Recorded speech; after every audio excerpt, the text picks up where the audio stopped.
What to do when you cannot breathe during a panic attack?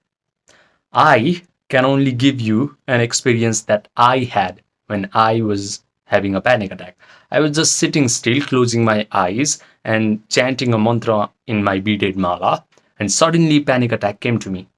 But I did not move from that position. I did not live. I did not stand and try to run away from panic. I just sat down there.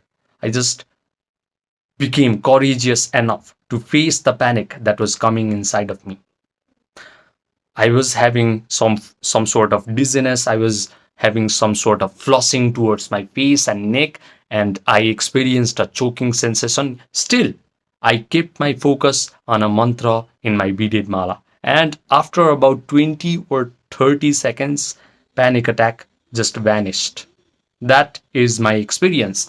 Now, what you can learn from this experience is do not run away.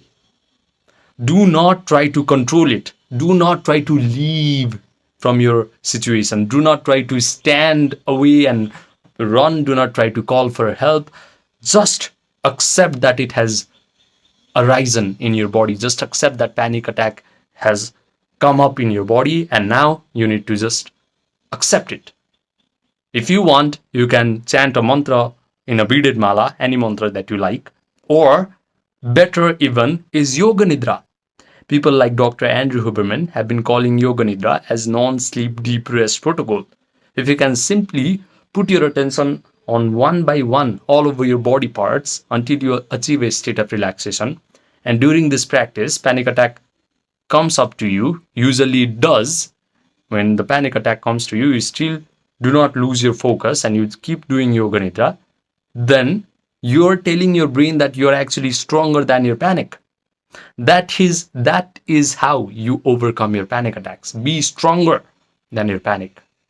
Now, if you want one-on-one personalized coaching from me, where I will teach you not only Yoga Nidra, I will also teach you Dharana, which is a sixth limb of yoga designed to help you manifest a life that is wonderful and free from panic attacks, then message me on my Gmail or my WhatsApp, which are linked in the description box down below.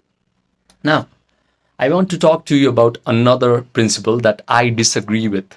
This principle has been told by multiple religious scriptures, and that is eye for an eye. I do not agree with this because we need to give more than what we receive. If we have received a certain amount of love, we need to give more than what we have received. And if you do Yoga Nidra and Dharana properly, and you start to be able to hold your attention on the imaginal act where you're sharing laughter, where you're sharing happiness, where your friends and family and your girlfriend is so happy that you're so peaceful and so relaxed and so wonderful, you make everyone's day in your life. If you can do this imaginal act in your dharana properly, then this will manifest in your existence. This will take form into your three-dimensional world of experience.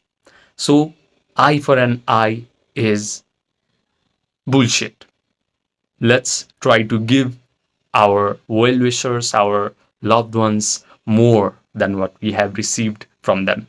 Of course, I do not mean that if they have hurt us, or if you feel like they have hurt you, you need to now go and do more hurt to them. No, that's not what I mean. That's not what is going to solve your panic attacks and anxiety. Now is the time to make you into such a loving and such a generous and such a grateful human being that you naturally exude generosity. You naturally exude love and happiness towards your loved ones. Subscribe, and I will see you in the next video.